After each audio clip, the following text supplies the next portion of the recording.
Would you risk everything for a child who isn't yours? That's the question Naomi Carter never thought she'd have to answer, until the night she found him.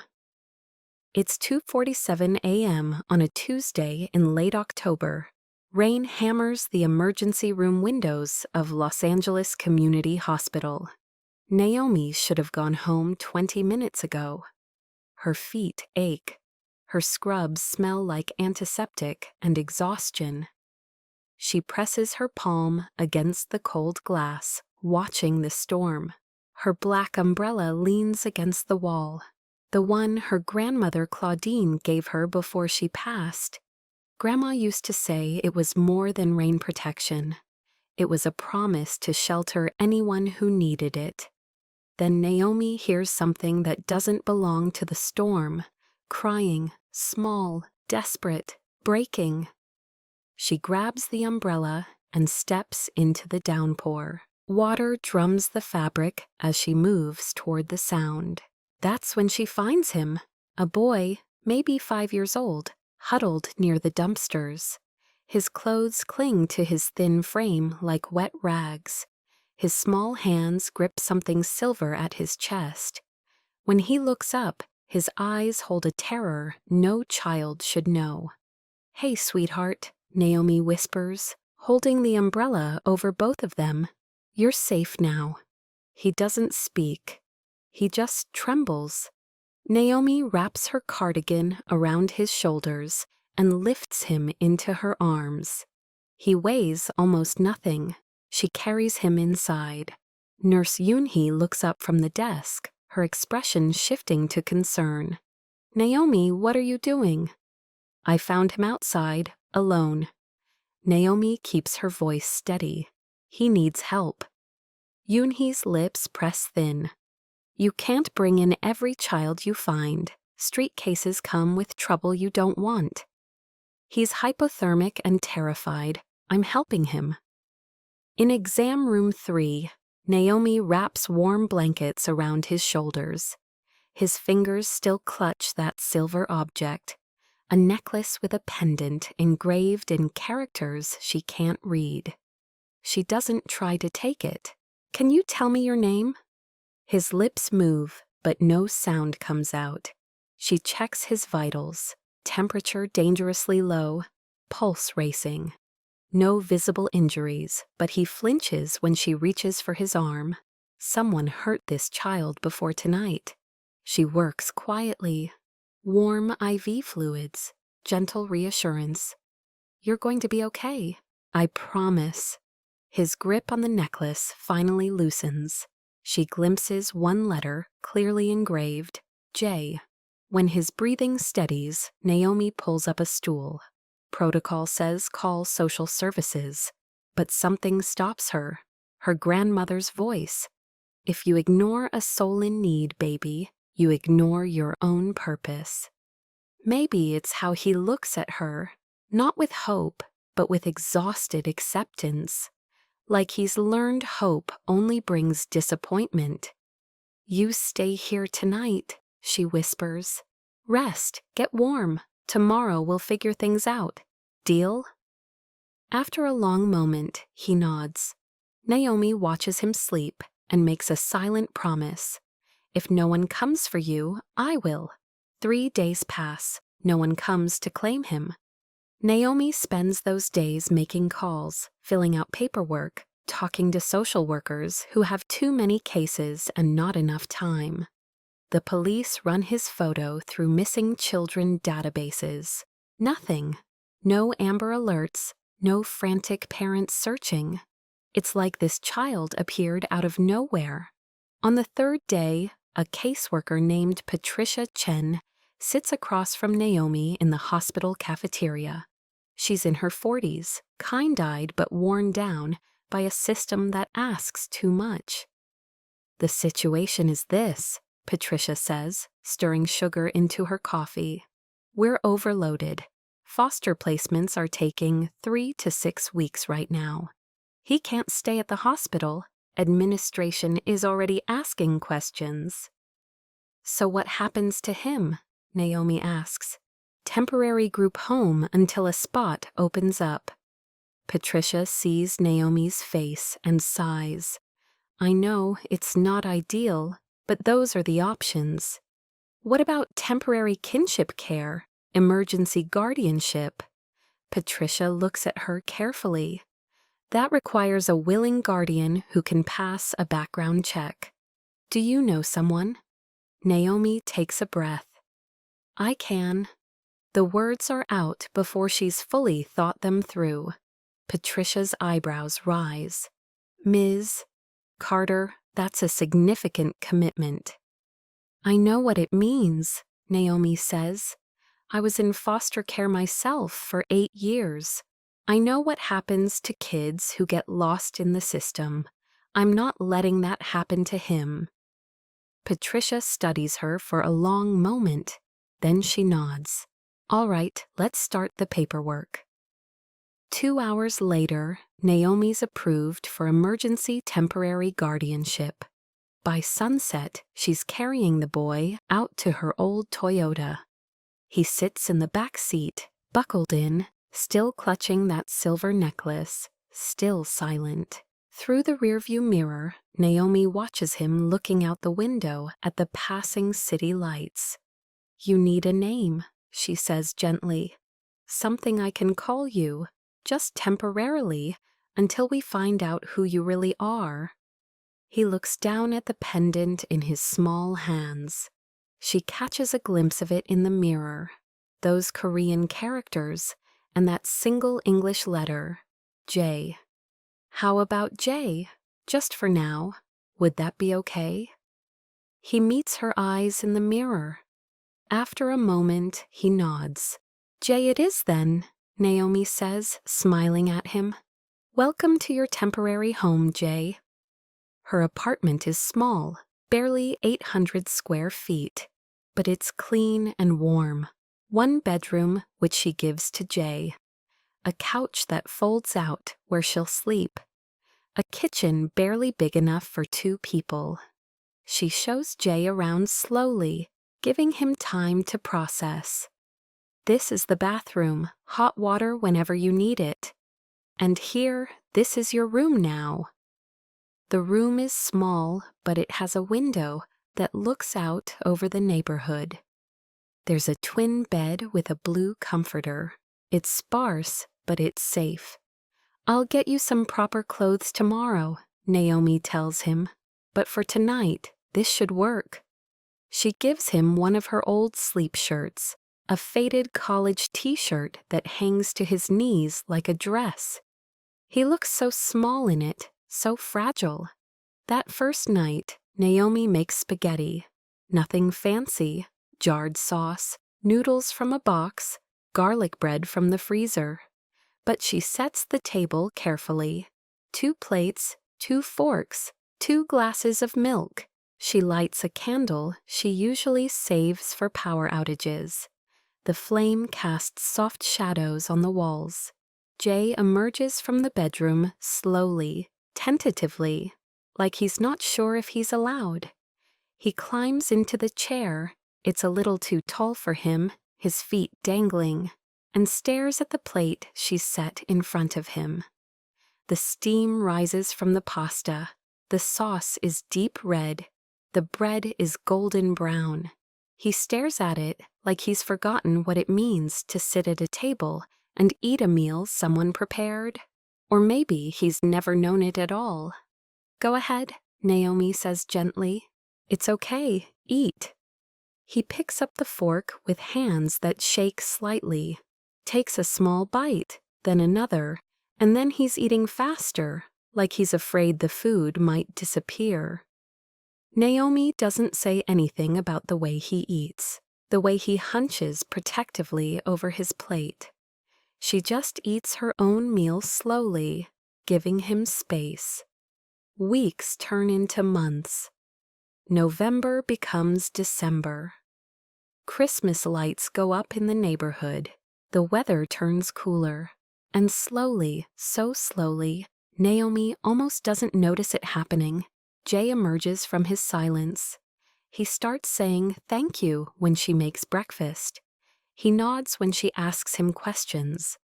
One morning, she finds him humming quietly while he colors at the kitchen table. The social worker does the home visit, approves everything. The background check comes back clean. Temporary guardianship becomes 6 months. Jay starts drawing. Naomi buys him colored pencils and a sketchbook, and he fills page after page. Houses with big windows and flowers in the yard. Families holding hands, trees full of birds singing. Normal things, safe things. Naomi teaches him to read. Every night after her shift, no matter how tired, they sit on the couch together and sound out words. Cat, dog, run, jump. He catches on quickly. He's smart, this boy. By January, he's reading simple books on his own. One evening in early March, almost 6 months after she found him, Jay looks up from his drawing of a tree house. The setting sun streams through the window. "Mama," he says quietly. Naomi freezes at the sink, her hands still soapy from washing dishes. For a moment, she thinks she misheard. The water runs. The refrigerator hums. She turns slowly, her heart pounding. "What did you say, sweetheart?" He looks at her with those dark eyes that have seen too much. His voice is small, uncertain.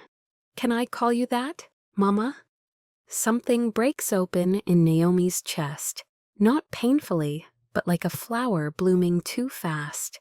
She crosses the room in 3 steps, dries her hands hastily on her jeans, and kneels in front of him.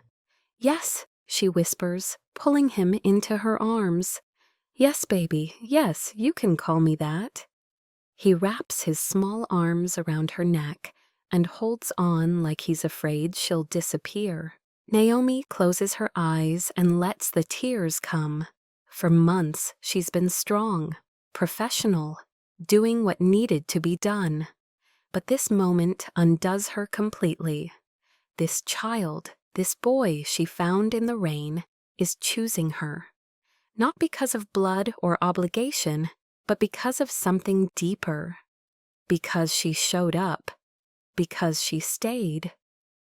That night, after Jay's asleep, Naomi sits at her kitchen table and really examines the silver necklace he finally let her clean. The engraving is clearer now, Korean characters that flow in elegant lines. And beneath them, in Roman letters, Jaemin. On the back of the pendant, barely visible, is a symbol, a bird rising from flames, a phoenix. She turns it over in her hands, feeling the weight. This necklace is expensive, real silver, expertly crafted. The kind that comes from wealth, from family, from a world she doesn't understand. She should search for it, should try to find out what that symbol means.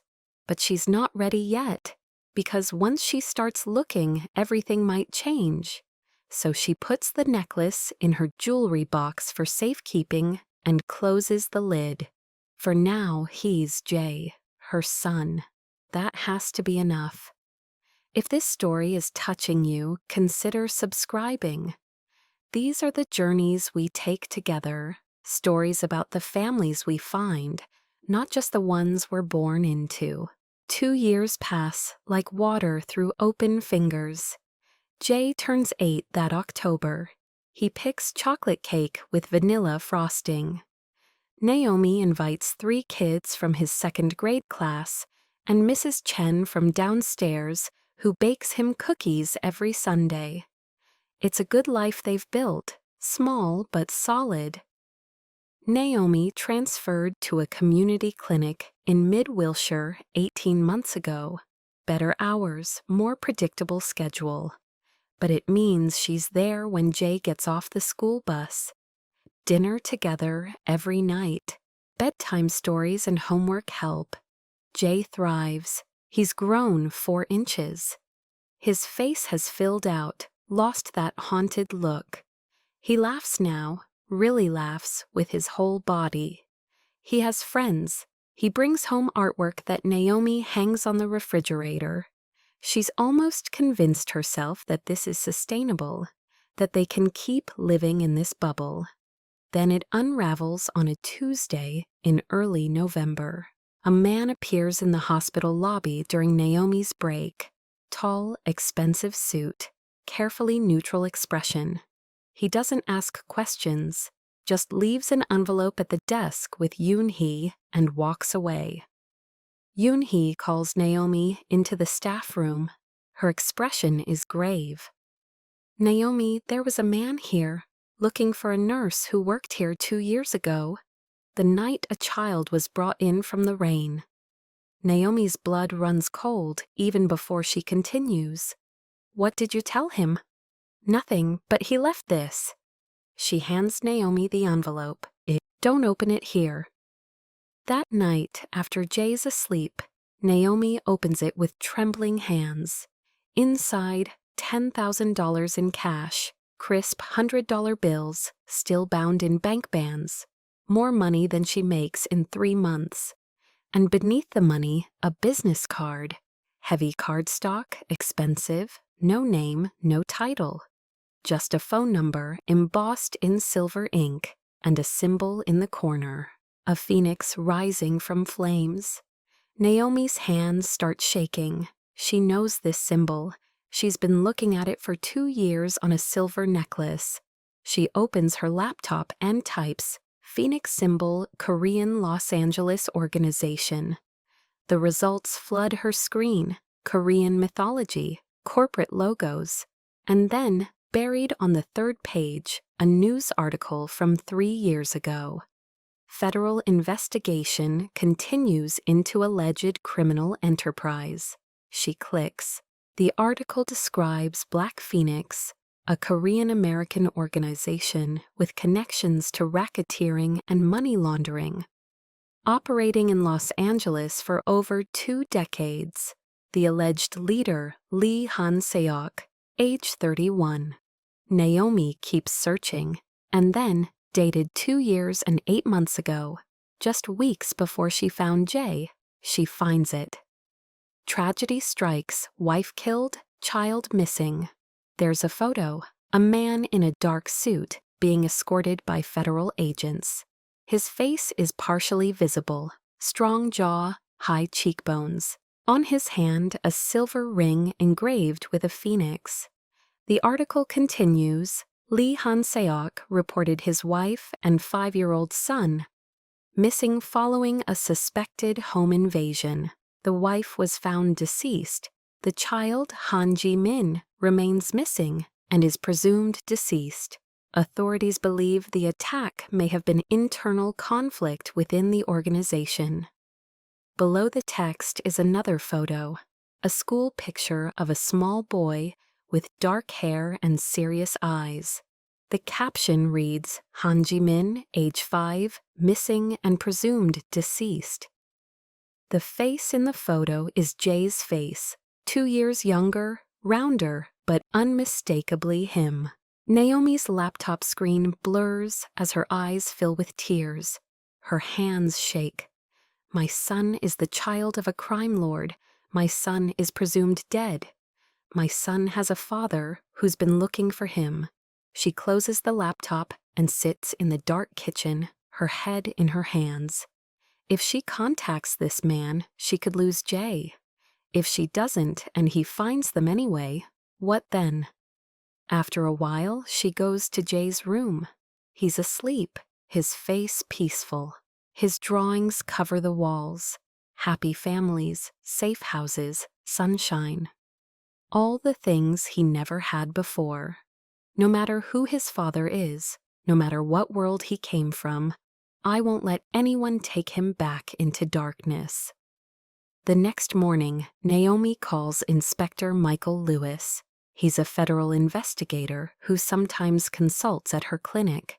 She's seen him around for years. He's in his mid-40s, graying at the temples with tired eyes. But he's always been fair. "Inspector Lewis," This is Naomi Carter from Mid-City Community Clinic. I need advice. Off the record. They meet at a diner in Culver City. Lewis orders coffee and waits. Finally, Naomi slides the business card across the table.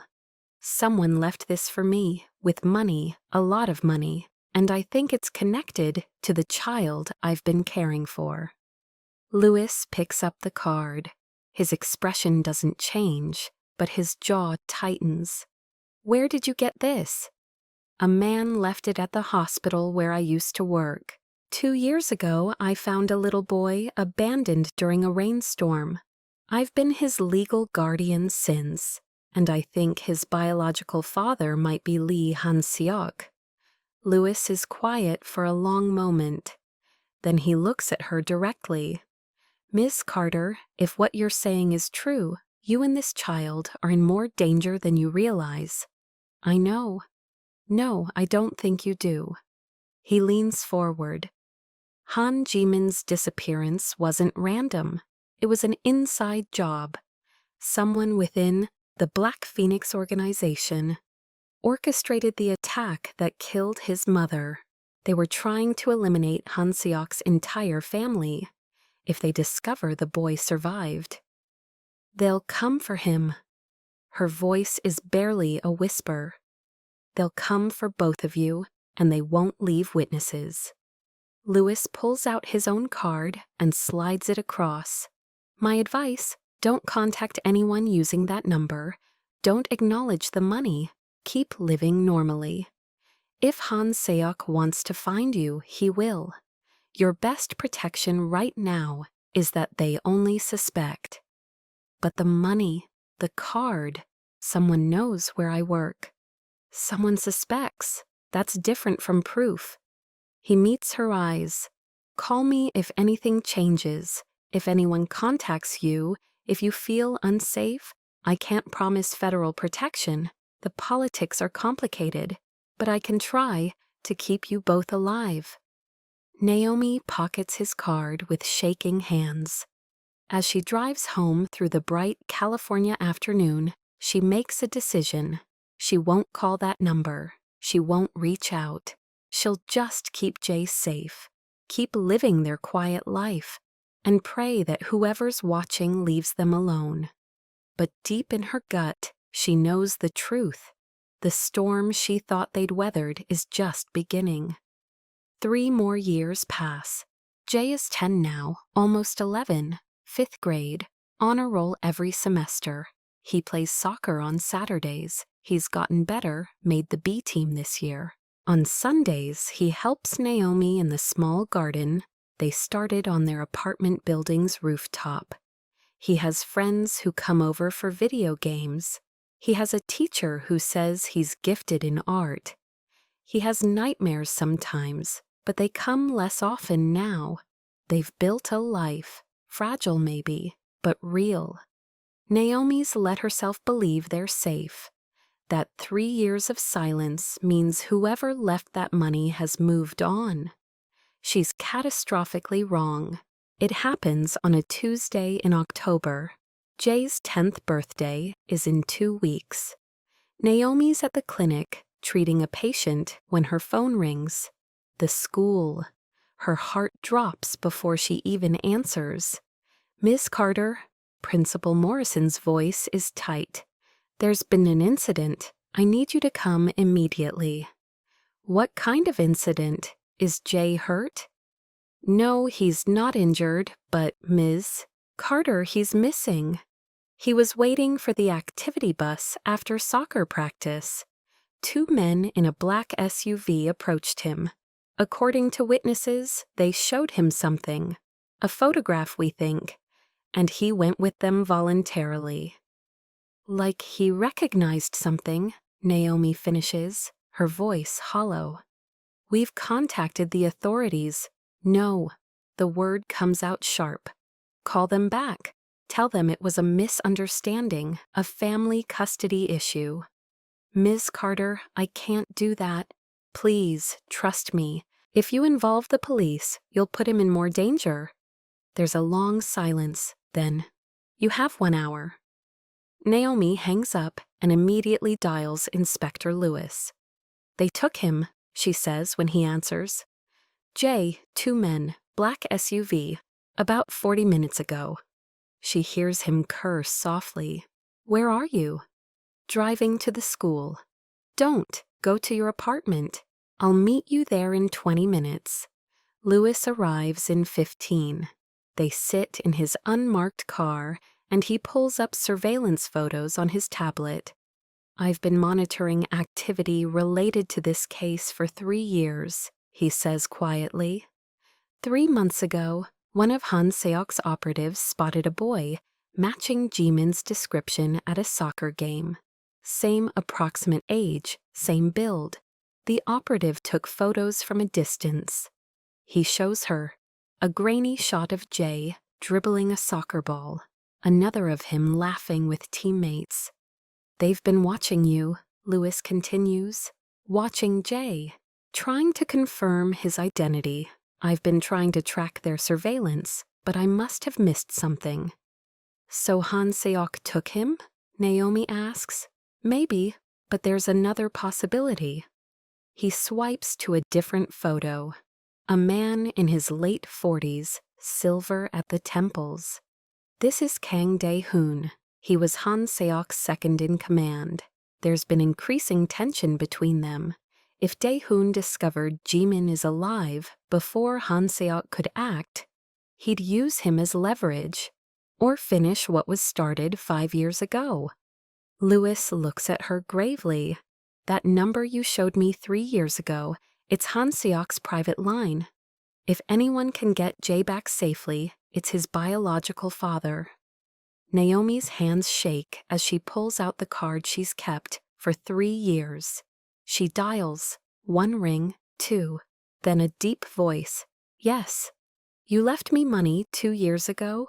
$10,000 and this number." Her voice is steel over terror. "Someone took the boy I've been raising. I want him back." A pause. "Your son?" "The boy I've been caring for since he was 5. Jay, Jimin, whatever name you use. Bring him back." "Ms. Carter." The voice turns colder. "I did not take my son, but I know who did. If you want him to survive the night, you will meet me in 1 hour. Come alone." The line goes dead. Her phone buzzes. A text. "Silver Moon Korean BBQ, Koreatown. Private room 7, 8 p.m. Come alone." Naomi drives to Koreatown as the sun sets, turning the Los Angeles sky orange and pink. She parks 2 blocks away and walks.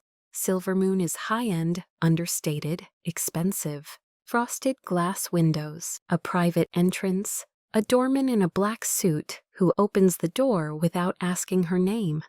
Inside, the restaurant is beautiful in a way that intimidates. Dark wood, soft lighting, tables hidden behind screens. The smell of grilling meat and exotic spices. Another man in black leads her past the main dining area. They go down a hallway to private rooms. He stops at one marked Hunsvin and slides it open. The room is small, intimate. A single low table in the center, set for 2. Paper screens on the walls depicting cranes and mountains. And at the far end, standing with his back to the door, is a man. He's tall, broad-shouldered, dressed in a perfectly tailored black suit. His hair is dark, styled simply. On his hand, a silver ring engraved with a phoenix. When he turns to face her, Naomi understands why people follow him, why they fear him. Lee Han-seok is handsome in the way dangerous things are beautiful. Sharp cheekbones, strong jaw, dark eyes that reveal nothing. His face could be carved from marble. There's no warmth, no softness, just controlled power. But around his neck, tucked beneath his collar, she glimpses silver. A chain. Another phoenix pendant. The match to Jay's. "Ms. Carter." His English is perfect, barely accented. Please sit. Where's my son? Naomi doesn't move. He's not with me, but he's safe for the moment. Please sit. We need to talk. I'll stand. Something flickers in his expression. Surprise, maybe. Very well. He gestures to the man who brought her. The man bows and leaves, sliding the door closed. Now it's just them. Let me be clear, Han Seok says. His voice is calm, measured.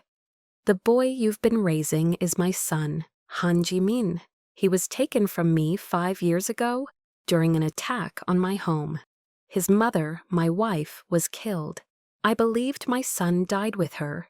Until 3 months ago, when one of my people saw him at a soccer match and recognized the necklace he was wearing, the necklace I gave him when he was born.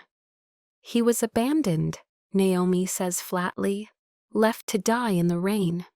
He was stolen during a coordinated assault on my family.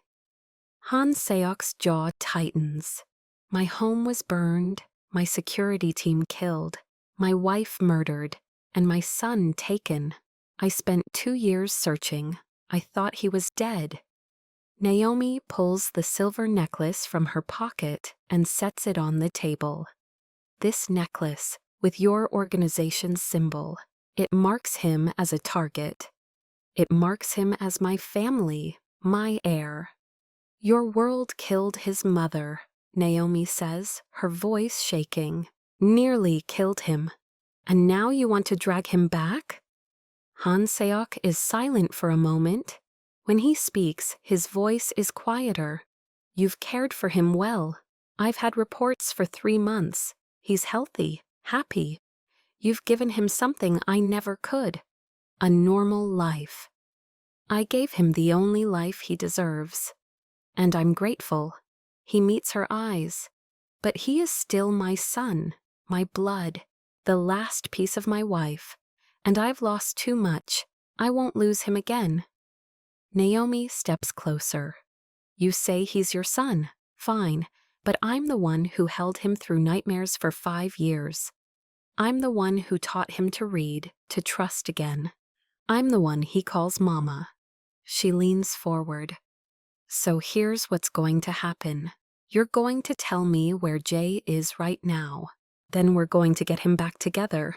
Not because you own him, but because we both love him.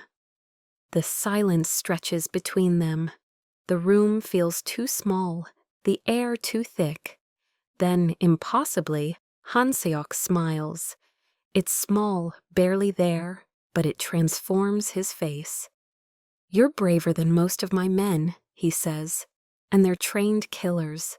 Please, Ms. Carter. Sit. We have much to discuss about our son, and very little time. This time, Naomi sits. They talk for nearly 2 hours. Han Seok tells her everything. His wife, Minseo, was from a respected family. Their marriage was partly arranged, partly choice. She knew what world she was entering. She said love was braver than fear, he tells her, his fingers tracing the rim of his teacup. She thought she could help me become better. Could she? For a while, she made me want to be better. For her, for Jimin. His voice roughens. Then they took her, killed her, and took my son. I searched for 2 years, but children disappear every day in this city.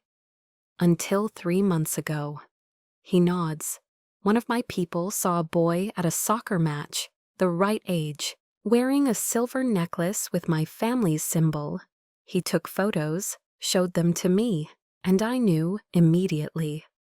So why didn't you take him then? Naomi asks. Why wait 3 months? Because I needed to know who had him. If you were connected to my enemies, if this was a trap. He looks at her directly. So I had you investigated, your background, your work history, everything. And what did you find? That you saved him because that's who you are. Not for money, not for leverage. Just because a child needed help. Something shifts in his expression. You have no idea how rare that is. In my world, every kindness has a price. But you're exactly what you appear to be. Naomi feels something shift in the room. This dangerous man looks at her with recognition, respect. Where is Jay right now? She asks again. Han Seok's face hardens. That's the problem. This morning, my people were positioned near his school, protective surveillance. But someone else got there first. 2 of my vehicles arrived, but another team extracted him before we could intervene. You're saying you don't have him? Not yet, but I know who does. He shows her a photo. Kang Dae-hoon. He was my second in command for years. There's been tension between us since I took over after my father's death. Tension about what? About everything. Strategy, methods, the future. But mostly about power. Han Seok's eyes darken. Dae-hoon believes I'm weak, that my attempt to legitimize operations, to reduce violence, is betrayal. He's been building his own faction, waiting for the right moment. And Jimin's reappearance gave him that moment, Naomi says, understanding. Exactly. If he kills Jimin, he eliminates my heir, proves I can't protect my family, weakens my position, or he could use Jimin as leverage, force me to step down. Either way, he wins. Where is he holding Jay? My people tracked the vehicle to a warehouse near the port of Los Angeles, one of Dae-hoon's properties. He's planning to move Jimin tonight. We intercepted communications about a boat leaving at midnight. Then why are we sitting here? Naomi's on her feet. Let's go get him. It's not that simple. Dae-hoon has resources. Men, weapons. If we move wrong, Jimin dies. So what's your plan? I have people in position, monitoring communications, but I need someone I can trust, someone who won't betray me or use this for advantage. Everyone in my world has an angle, but you just want Jimin safe. That's all I've ever wanted.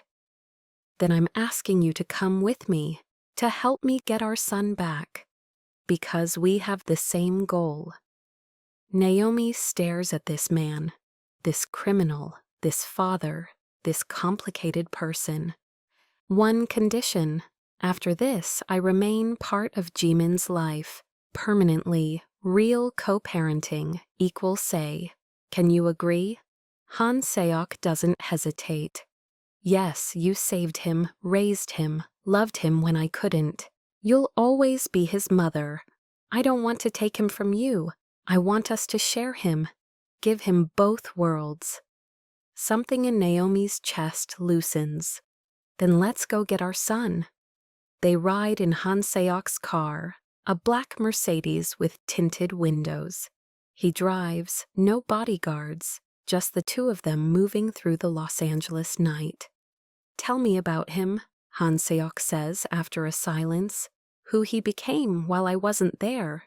So Naomi tells him everything. Jay's first words after months of silence, his love of drawing, his fear of thunderstorms and how she sits with him, his terrible knock-knock jokes that aren't funny, but she laughs because hearing him laugh is worth anything.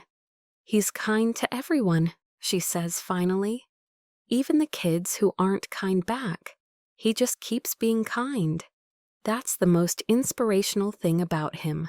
After everything, he chose to be good. Han Seok's hands tighten on the wheel. Min-seo was like that. Too good for my world.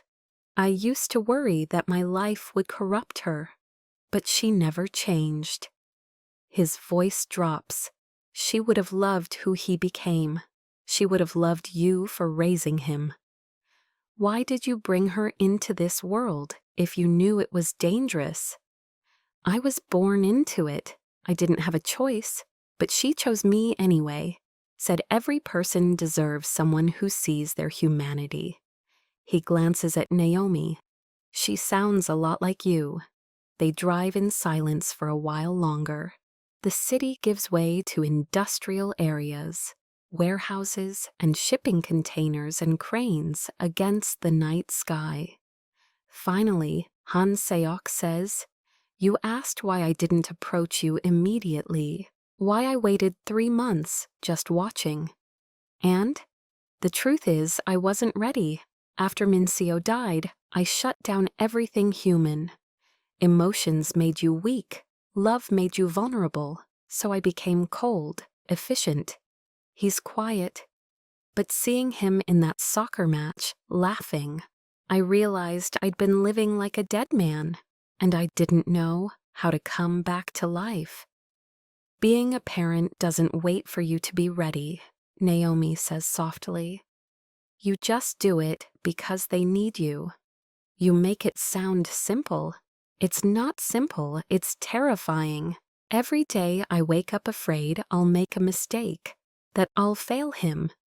She looks out at the passing landscape. "But you show up anyway. You stay. You love them even when it breaks your heart.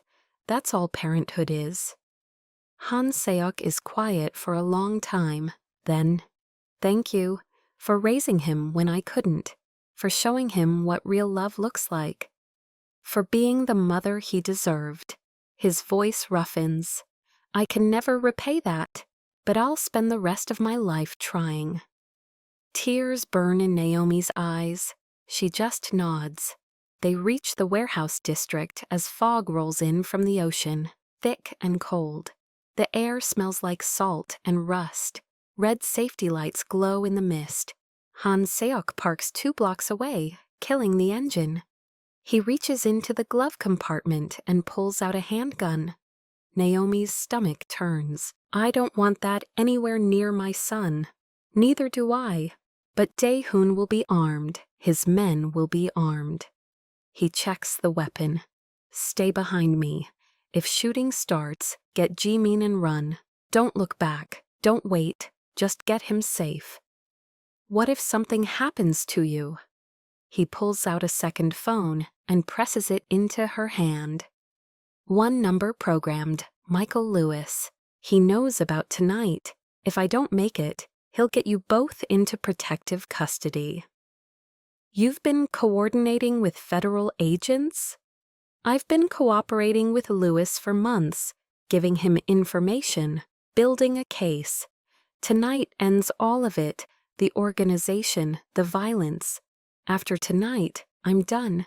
But first, I get my son back." Naomi pockets the phone, her heart hammering. This is insane. But the system didn't save Jay 5 years ago. She did, and she's not about to fail him now. They move through the warehouse district on foot, staying in shadows. Han Seok navigates with confidence. This is his domain, but it's not Jay's world, not anymore. They reach a warehouse with broken windows and graffiti. A black SUV sits out front. No guards visible, but Naomi feels eyes watching. Han Seok pulls out his phone and texts someone. His phone buzzes. He reads it, and his face goes hard. 4 men inside, Dae-hoon and 3 operatives. Jimin is on the 2nd floor, office at the end. He looks at Naomi. "This is your last chance to leave?" "That boy in there is worth everything, every risk. Now let's go get our son." For the first time, Han Seok smiles at her, really smiles. "I'm beginning to understand why he calls you Mama." They enter through a side door. Inside, the warehouse is vast and dark, lit only by scattered emergency lights. Shipping containers stacked like blocks. The air smells of oil and decay. They find a staircase, metal, rusted, creaking. Every sound feels amplified. At the top, a long corridor with offices. Most doors open, empty. At the end, one door closed. Light spills from beneath it. Han Seok moves silently. Naomi follows, every nerve screaming. They reach the door. Han Seok holds up 3 fingers, 2, 1. He kicks it open. The office is small and grimy. 3 men positioned around the room, all armed. And in the center, sitting in an oversized chair, Jay. He's wearing his school clothes, grass-stained from soccer. His hair is messy. His face is pale but composed. When he sees Naomi, his eyes widen. "Mama," he whispers. "Jay." Naomi starts forward, but Han Seok catches her arm, because stepping from behind the desk is a man Naomi recognizes from photos. Kang Dae-hoon is in his late 40s, distinguished-looking with silver at his temples and an expensive suit. His eyes are cold, calculating. On his right hand is a silver ring, engraved with a phoenix. "Right on time, Han Seok," Dae-hoon says in accented English, almost pleasant. "And you brought the nurse. How touching. Such a motivational display of romance between you two. The boss and the bleeding heart, united by love for a child." "Let him go, Dae-hoon," Han Seok says quietly. His gun is raised, steady. "This is between us." "But that's where you're wrong." Dae-hoon walks over to Jay and puts his hand on the boy's shoulder. Jay flinches, and Naomi sees tears he's trying not to let fall. "This boy is everything. He's your weakness. As long as he exists, you'll never be the strong leader we need." "The Mafia doesn't need leaders without hearts," Naomi says suddenly. "It needs to be dismantled. This whole system needs to end." Dae-hoon laughs. "The nurse has opinions." "Tell me, Miss Carter, do you have any idea what you've walked into? How much blood is connected to this child? I know he's a child who deserves better than this. That's all I need to know." How touching, the nurse and the criminal united by... He doesn't get to finish. Han Seok fires. The shot is deafening, but it doesn't hit Dae-hoon. It takes out the ceiling light, plunging the room into darkness, lit only by red emergency lights from the corridor. Naomi moves on instinct. Years of emergency training override everything. She dives toward Jay's chair, grabs him, pulls him down. His body is shaking, but he's alive. "Close your eyes, baby," she whispers, shielding him with her body. "Don't look. I've got you." Gunfire erupts. Muzzle flashes strobe the darkness. Glass shatters. Someone screams. The smell of gunpowder fills the air. Naomi drags Jay across the floor toward a metal filing cabinet. She covers his ears with her hands, presses his face against her chest. It feels like forever. It probably lasts less than a minute. Then, silence. "Naomi," Han Seok's voice cuts through. "Are you hit?" "No, we're okay. Jay's okay." Emergency lights flicker on, dim and red. Han Seok stands in the center, breathing hard, a cut on his cheek bleeding. Dae-hoon is on the ground, clutching his shoulder, weapon gone. One guard unconscious, another fled. The third is slumped against the wall, gasping, clutching his side. Blood seeps between his fingers. Naomi's medical training overrides everything. "Jay, stay behind this cabinet." She rushes to the injured man. He's young. His eyes are wide with fear. Gunshot wound to the abdomen. Critical but survivable if she acts fast. "I need something to stop the bleeding," she calls. Han Seok strips off his jacket and throws it to her. She presses it against the wound. The man gasps. "Stay with me," she tells him, falling into calm competence. "Keep breathing. Look at me. I've got you." She does rapid assessment. Entry wound, no exit wound. The bullet is still inside. He needs surgery soon. "Call emergency services," she tells Han Seok. "Anonymous tip. They'll send paramedics and police, but we'll be gone." Han Seok makes the call. Then he crosses to Jay, who's peeking out from behind the cabinet, eyes huge. Jimin, Han Seok whispers, crouching. His voice breaks. I'm so sorry. I'm sorry you had to see this. Jay stares at him. Then his small hand reaches into his pocket and pulls out his necklace. He holds it up next to the one Han Seok wears. They're identical. You're him, Jay says, his voice small and wondering. You're my real father from before. Han Seok nods and a tear escapes. Yes, and I've been looking for you for so long. I thought I'd lost you forever. Jay looks between them, confusion and fear warring. But Mama is still your mother, Han Seok says firmly. Nothing changes that. She saved you, she raised you, she loved you when I couldn't. He bows his head deeply. And I owe her everything. We both do. Naomi finishes wrapping the wounded man's abdomen. He's stabilized for now. Sirens wail in the distance. She crosses to them and kneels beside Jay, taking his trembling hand. Family isn't just blood, Jay. It's the people who show up, who stay, who choose you every day. She looks at Han Seok, then back at Jay. We're all your family now. Jay starts to cry, deep, wrenching sobs. Naomi pulls him into her arms, and Han Seok wraps his arms around both of them. They kneel on that dirty warehouse floor, a nurse, a criminal, trying to become better, and a child who survived everything. And they hold each other. We need to go, Han Seok says quietly, before authorities arrive. He picks up Jay, gently, carefully. Jay is exhausted, trembling but alive, safe. They slip out as the sirens converge.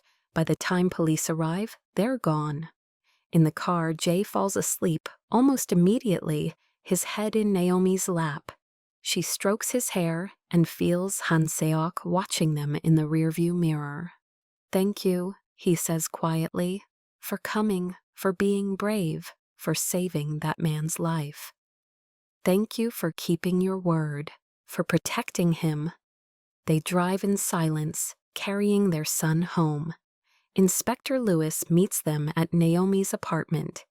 He looks tired but relieved when he sees Jay sleeping. Dae-hoon's in custody, he says quietly. The man Ms. Carter treated is in surgery, stable condition. Doctors say she saved his life, and I've got enough evidence to dismantle Black Phoenix. He looks at Han Seok. You understand what this means. The prosecutor will want full cooperation. Names, operations, financial records, testimony. I know. Han Seok looks at Jay in Naomi's arms. It ends tonight, all of it. The organization, the violence, the legacy my father left, it all ends. Lewis nods. You did right tonight, getting the boy out, protecting Ms. Carter. That counts. I'll give you tonight. Tomorrow, we start the formal process. After Lewis leaves, they go upstairs. Han Seok carries Jay to his bedroom and lays him gently on the bed. Naomi removes his shoes and pulls his blanket around him. They stand in the doorway watching him. What happens now? Naomi asks quietly. Han Seok runs a hand through his hair. He looks exhausted, human. Now I spend the next year cooperating with the investigation, testifying against people who were my father's allies, dismantling an organization that's been part of my family for 3 generations. He meets her eyes. But before all that, I want to do something right, something good. What do you mean? I have money that's completely legitimate. Investments separate from the organization. I was thinking a foundation to help children affected by organized crime, gang violence, abuse. Kids like Jimin who get caught in adult choices. Give them counseling, education, safe housing, real chances. Tears prick Naomi's eyes. He would love that, knowing something good came from all this pain. It won't undo the harm, I know that, but maybe it's a start. He looks at his hands. Maybe it's how I become someone my son can be proud of. And me? Naomi asks. Where do I fit? Wherever you want. Han Seok's voice is earnest. You're his mother. That's not negotiable, not temporary, real, permanent. Legal adoption with both our names. Equal parenting. I'm not taking him from you. I want us to raise him together. Something in Naomi's chest loosens. Not as who you used to be, as someone willing to change, to do the real work. Yes, all of that, however long it takes. She extends her hand. Then let's figure this out, together. He takes it, together. 6 months pass like pages turning. Han Seok keeps his word. The Black Phoenix organization is systematically dismantled. He testifies in multiple trials. The prosecutors offer him a deal: community service, 5 years probation, cooperation, no prison time. He uses his legitimate assets to establish the Phoenix Foundation. He hires licensed therapists, social workers, mentors. He rents a building in mid-Wilshire. He shows up every day, and every evening he comes to their apartment for dinner. It becomes routine. Han Seok brings groceries. Naomi cooks. Jae sets the table. They eat together, talking about normal things. Jae thrives. He starts calling Han Seok Appa, tentatively at first, then naturally. He teaches Han Seok about soccer and Star Wars. Han Seok teaches Jae about his Korean heritage. They go to therapy with Dr. Park, navigating this unusual family. You're creating something unprecedented, she tells them. There's no blueprint. You're writing your own story. One Saturday, Han Seok takes them to a Korean cultural center. They learn traditional drumming and make paper lanterns. Jae's face lights up, discovering his heritage. Later, walking to get ice cream, Jae holds both their hands. I like having 2 parents. Is that okay with you? Naomi asks, her heart in her throat. Jae thinks seriously. Yeah, I have nightmares sometimes, but mostly I'm just happy. That evening, Han Seok says carefully, I've been thinking, the foundation is growing. We need more space. And my apartment, it's not a home, just a place to sleep. He stops walking. Maybe we could find a place together, a house, big enough for all of us. Separate spaces, but shared spaces for family. Jae's eyes go wide. Like a real house with a yard? Exactly like that. Naomi meets Han Seok's eyes. Okay, let's do it. Slow steps, clear boundaries. However long it takes. They find a house in Hancock Park. 3 bedrooms, a yard with an oak tree. Moving day is chaotic and perfect. Jae runs through empty rooms. Naomi unpacks. Han Seok assembles furniture, making sure Jae's room is perfect. That night, they order pizza and eat on the floor. Later, sitting on the back porch, Han Seok says quietly, Thank you for this chance. Naomi leans her head on his shoulder. Thank you for doing the work. He's my son. You're his mother. You're my family. There's nothing more important. 3 months later, the adoption hearing is held in a bright courtroom. Judge Maria Santos presides, a woman in her 60s with kind eyes. Naomi Carter and Lee Han Seok stand before her, and between them stands Jae. He's dressed in his best clothes. He holds both their hands. The hearing is simple. The social worker's report is glowing. The background checks complete. Dr. Park submitted a letter supporting the adoption. Judge Santos reviews the paperwork. asks Jay gentle questions. He answers clearly, confidently. Yes, he understands. Yes, this is what he wants. The judge signs the papers. I've presided over hundreds of adoptions, she says, looking at them. Rarely do I see a family built with this much intention and love. You three are truly inspirational. May you continue to grow together. They walk out as an official family, both names on the certificate, equal parents. That evening, they celebrate at home. Jay chose the menu, homemade pizza and sweet potato pie. After dinner, Han Seok pulls out a velvet box. I have something for both of you. Inside are 2 necklaces, Jay's original phoenix polished, and a new one, a phoenix carrying a lotus flower. The phoenix represents rebirth, Han Seok explains. Rising from ashes, the lotus represents new beginnings, beauty from darkness. He looks at Naomi. You grew something beautiful from my past. He fastens the necklace around her neck. The pendant rests over her heart. Then he gives Jay his original pendant. This is yours, not as a reminder of pain, but as a symbol of survival. You carry both worlds, your Korean heritage and your American home. Both families. That makes you stronger. Jay touches his phoenix. Will you tell me about my first mom sometime? Yes, she was brave and kind like your mama Naomi. She would be proud of you, and she would love your mama for raising you with so much love. I think she'd be happy, Jay says seriously, that you found mama, that we're all together. Han Seok pulls him close. I think so too.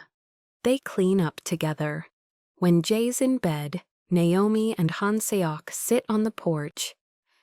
Do you ever think about that night, Naomi asks, when I found him? Every day, all the impossible coincidences that aligned, the storm, your umbrella, you choosing to look.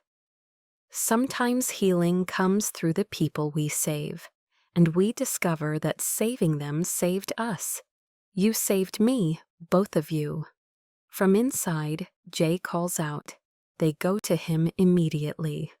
Bad dream? Naomi asks. No, just wanted to make sure you were here. We're always here, Han Seok says. Read me something? They do. Han Seok starts a story in Korean. Naomi strokes Jay's hair. They create a cocoon of safety around this child. Love you, Mama, Jay murmurs. Love you too, baby. Love you, Appa. I love you, son. They wait until he's asleep. In the hallway, Han Seok takes her hand. Ready for tomorrow? Always, as long as we're together. They say life changes in an instant, that the smallest choices create the biggest ripples. Naomi Carter believed that with her whole heart. She believed courage wasn't the absence of fear. It was loving someone so much you walked into darkness anyway, with nothing but an umbrella and hope. She believed family wasn't always the people you started with. Sometimes it was the people you found in the storm, the people you chose. And she believed healing was possible. Not because you forgot the pain, but because you learned to hold both. The scars and the joy, the loss and the love, the ending and the beginning. This was their story. The nurse with an umbrella, the man who chose to become better, and the boy who survived everything. Imperfect, complicated, real, and it was just beginning. The 3 of them sit at breakfast. Sunlight pours through windows. Jay recites homework. Family means respect. Respect means seeing someone's value, even when they're different. Han Seok sets down his spatula and places his hand on Naomi's shoulder. She covers it with hers. You didn't just save my child, he says quietly. You saved me, You saved the part of me that was dying. Naomi turns to look at him. This man who chose to become gentle, to become worthy. Sometimes healing doesn't require medicine, she says softly. It just requires showing up, staying, choosing love over fear. He smiles, she smiles, Jay laughs. Outside, the sun climbs into a California sky. Inside, a family sits down to breakfast. Not the family anyone predicted, not the family biology dictated, but theirs, real and imperfect, and full of second chances. The black umbrella hangs by the door, ready for the next storm. But for now, the sky is clear, and they're home. They're finally, completely home. If this story touched your heart, if it reminded you that love can grow from unlikely places and that second chances are real, subscribe to hear more stories like this, stories about the families we choose, the healing we create, and the way one moment of compassion can change everything. Thank you for listening. Thank you for being here. Until next time.